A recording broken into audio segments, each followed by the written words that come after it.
उत्तर प्रदेश के निर्दलीय विधायक अमन मणि त्रिपाठी की मुश्किलें बढ़ गई हैं। लखनऊ की एमपी एमएलए कोर्ट ने अमन मणि के खिलाफ अपहरण और रंगदारी मांगने के मामले में गैर जमानती वारंट जारी किया है। पूर्व कैबिनेट मंत्री अमर मणि त्रिपाठी के बेटे अमन मणि गोरखपुर की नौतनवा सीट से निर्दलीय विधायक हैं। वो अपहरण के इस मामले में पेशी पर नहीं आए थे, इस पर ही कोर्ट ने वारंट जारी किया। इस मामले में अगली सुनवाई 11 फरवरी को होगी। आपको बता दें कि 6 अगस्त 2014 को गोरखपुर के एक ठेकेदार ने गौतमपल्ली थाने में एफआईआर दर्ज कराई थी कि अमन मणि ने अपने साथियों के साथ उसे गाड़ी से अगवा किया और फिर रास्ते में पिटाई करके रंगदारी न देने पर जान से मारने की धमकी दी। इस मामले में पुलिस ने 28 जुलाई 2017 को अमन मणि और अन्य आरोपी के खिलाफ चार्जशीट लगाई थी। इस खबर पर ज्यादा बातचीत के लिए रुक करेंगे हमारे संवाददाता विशाल रघुवंशी का, जो इस वक्त सीधा हमारे साथ जुड़ चुके हैं। विशाल, एक बार फिर से अमन मणि त्रिपाठी की मुश्किलें जो है वो बढ़ती हुई नजर आ रही हैं।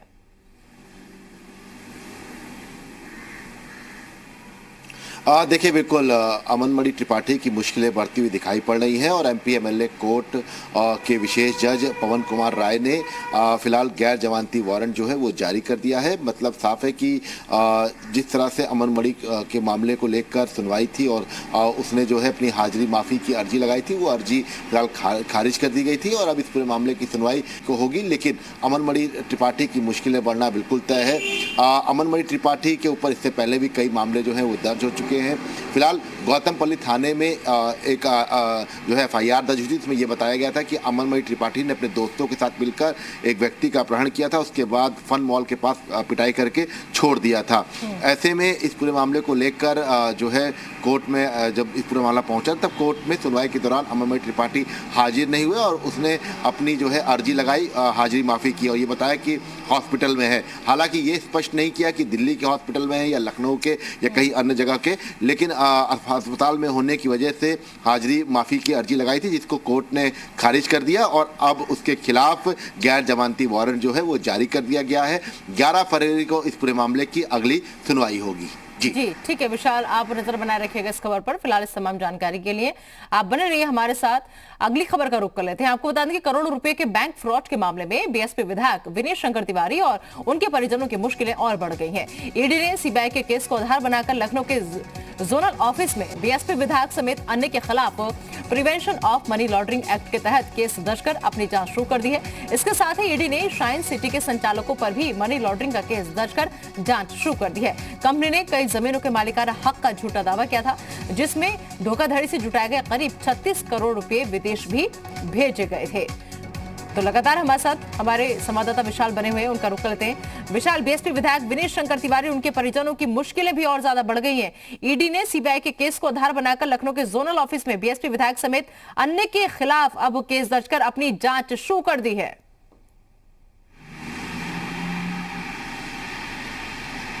देखिए, बिल्कुल ईडी ने अब फिलहाल दोनों ही अलग अलग मामलों में अपनी जांच शुरू कर दी है। पहला मामला विनय शंकर तिवारी का है, जो बसपा के विधायक हैं। बैंक फ्रॉड मामले में उनके खिलाफ ईडी ने मुकदमा दर्ज किया था और फिलहाल जांच जो है उस मामले में शुरू हो चुकी है। ये मामला करीब 750 करोड़ रुपए से जुड़ा हुआ है और इससे पहले विनय शंकर तिवारी के ऊपर सीबीआई ने एफआईआर दर्ज की थी और उसी एफआईआर को आधार बनाकर ईडी ने एफआईआर अपनी दर्ज की और उसके बाद अब जाँच शुरू हो गई है। दूसरा मामला शाइन सिटी से जुड़ा हुआ है। शाइन सिटी के तमाम निवेशकों ने जिस तरह से फ्रॉड किया था और तमाम एफआईआर दर्ज हुई थी अलग अलग थानों में उत्तर प्रदेश के, उन सभी को आधार बनाकर ईडी ने अपना मुकदमा दर्ज किया था और जो पैसे विदेश भेजे गए थे उस पूरे मामले को लेकर जांच शुरू कर दी है। दोनों ही मामले, चूंकि साइंस सिटी हो या विनय शंकर तिवारी का, दोनों ही फ्रॉड के मामले हैं और दोनों ही मामलों में ये बात निकल के आई थी कि दोनों तरफ से ही पैसों का जो लेन देन है वो विदेशों में भी किया गया था। तो इसी के आधार पर अब ईडी ने अपनी जाँच जो है वो दोनों ही मामलों में शुरू कर दी है और लखनऊ के जोनल ऑफिस में ये फिलहाल फाइल्स जो हैं वो पहुंच चुकी हैं और ईडी के जो अलग अलग टीमें हैं उसने अपनी जांच शुरू कर दी है। माना जा रहा है कि जल्द ही ईडी इन तमाम जगहों पर जाकर अपनी जांच और तेज करेगी।